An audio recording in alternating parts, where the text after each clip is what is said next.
Hey everyone, today we're talking about think from the end. You think from the end, you feel from the end, and you be from the end. So stay tuned, you don't want to miss this.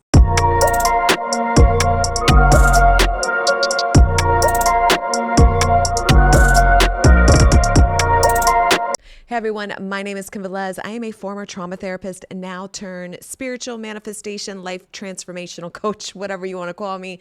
I uplift humanity and help beautiful, amazing souls transform into their goddess status where they know their worth and value, they manifest their dream lives, and they just become unstoppable. And it's been so amazing. And I am like super excited for the rest of my venture in this. So today we're going to talk about this, right? Think from the end. Now we know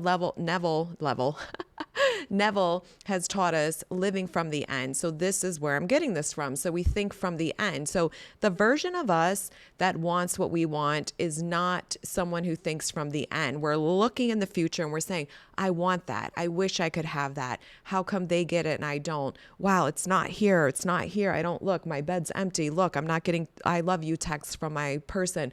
Look, my bank account says $50 in it. Look, I'm still working at the same job. Look, my life looks exactly the same. Well, that's not thinking from the end. That's the version of you that's in the current experiencing and noticing, oh, this is what it is currently, rather than who cares about current, because we know current is old, current is dead, current is created from past, whether it was an hour ago or a year ago, right? It's all irrelevant. It doesn't even matter.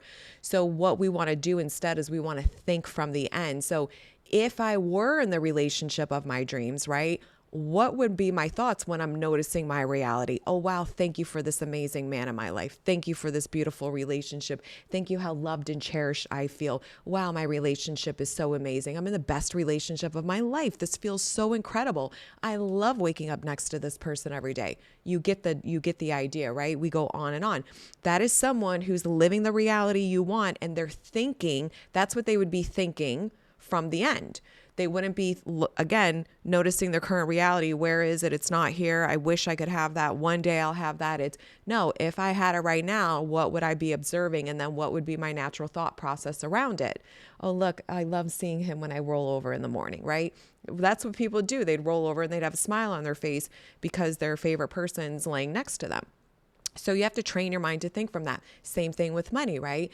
Not I'm version of me is noticing, the $500 in the bank account. This version of me is noticing that I'm checking for prices when I'm buying food, clothes, whatever, right?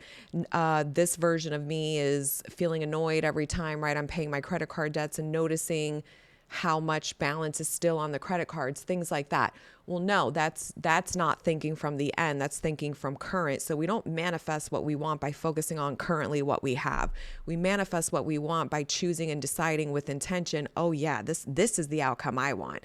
Out of all the realities in the world and possibilities, I'm narrowing it down to this. This is what I'm going to choose for myself. This is the life that I get to experience for myself. So then you want to think from that version, right? Okay, so boom, if I had $1 million sitting in my bank account that I could spend and I knew more was on the way, well, then what would be my new story? What would be my new thoughts about money and my life? What would I be noticing in my life if that were my reality? Oh, wow, I love this money. Look at this. Every time I see my bank account numbers, I get excited. Thank you. It makes me feel so good because more is on the way, right? I have way more than enough. I love, right, that I'm able to buy people things. It feels so good that every time I'm out shopping or going out to dinner that I can treat the people I'm around like, man, life is good. Money is good. I feel so blessed and lucky and excited and grateful for all this abundance and wealth in my life, right? They're not thinking, oh, wow, I don't have what I want, right? They're looking, if this is where your life, what would be the thoughts when you're spending that money, when you're noticing you have this money? What would you be thinking? So then we want to look at feeling, right? You want to feel from the end. Now, some people will say to me, they're like, I don't know what it would feel like to be rich. Well, you have an idea because you know what it feels like to be broke. So then what's the opposite of that? And if you're still struggling with it, then I always tell people who say that to me, I'm like, well, then why do you want the money? And then that's when they'll go to the thoughts. Well, it'll make my life easier. Okay, so what does easier feel like to you? Oh, yeah, relief, freedom. Options.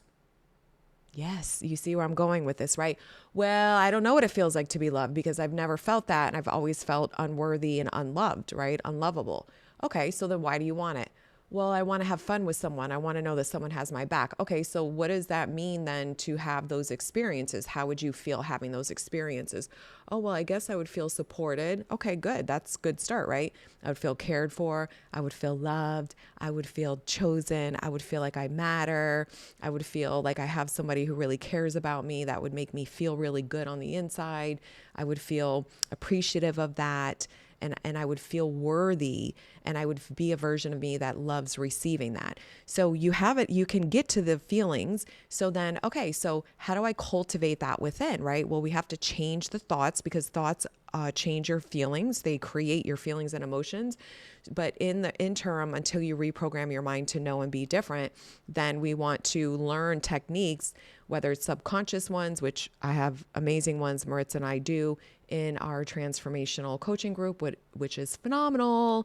And you will get all these shifts and it will be happening with other goddesses along the journey. The link is below if you're interested in that.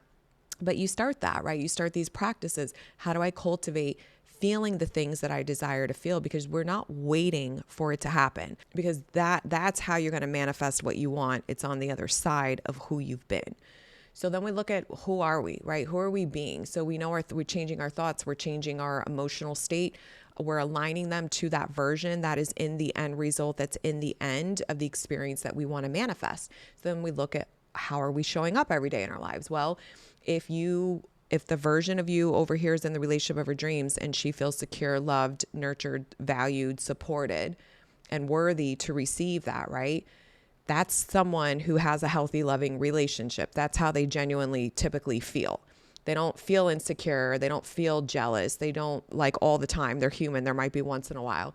They don't feel unloved, because that would not be a healthy, fulfilling relationship then that they manifested. Because there's lots of people in long-term relationships, committed ones, that they feel very unloved and unseen and unsupported by their partner. Well, that's not what we're talking about, because that would not be a fulfilling dream relationship, right? So we have to get that programming out of our mind. So you're choosing the experience you want. So then if I were that version and I'm over here dating, or I'm dealing with SPs, versions of people that are not respecting me, that are only wanting to sleep with me, that are verbally abusing me or hurting me in some way in that sense, then why am I dealing with that? Why am I allowing that behavior to continuously happen? Why am I still saying yes to the booty calls when that's not what I want? I actually want the commitment. I want the love. I want the support.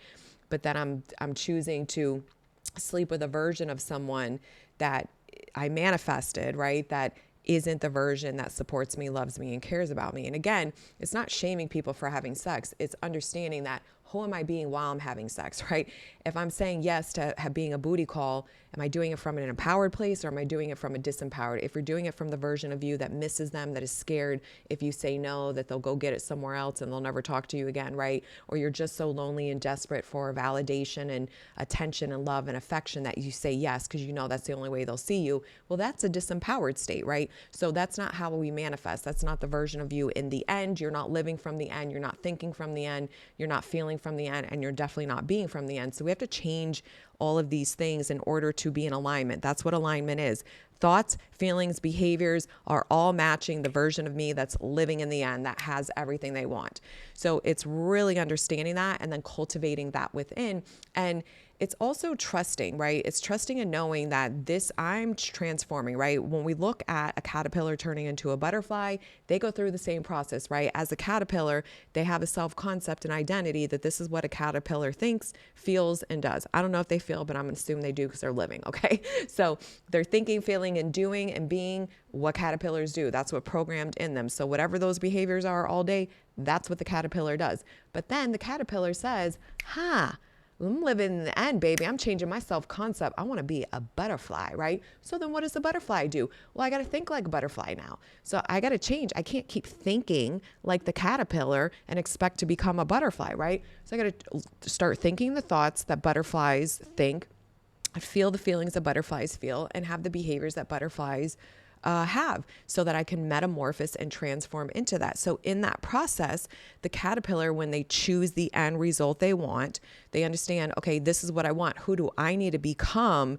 in order to manifest this new experience for me? Because if it weren't about you changing you, right, leveling up to match and be this new version to receive that experience, you would have already manifested in those experiences regularly, consistently, all the time. So that means you're already that way. So it's understanding we're going through the metamorphosis, we're going through the transformation. So then the caterpillar does what? It goes in cocoon and it goes through a very uncomfortable metamorphosis changing. Same for us. When we're doing this inner work, we tend to isolate a bit more. We're not hanging around low-level people, low-level thinkers anymore, and versions of people that we manifested from the old version of us typically, right? We're finding new people. We're doing the inner work.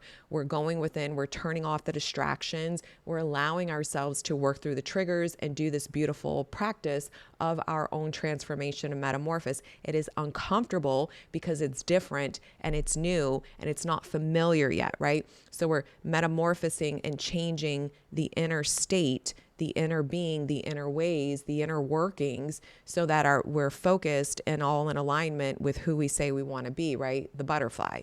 And so we go through the process and then boom, it emerges as the beautiful butterfly. You're going to emerge as your beautiful goddess. This is what the work is. And if you want freebies to start the process and lay some of the foundational work down for you, I have 3 below that are amazing and incredible. And if you want to dive in deep and really have the support, accountability, and the amazing transformational coaching and techniques and just different ways that we drill in these concepts, then I invite you to check out my group with Ritz below. And we love you guys and we'll see you soon. Bye.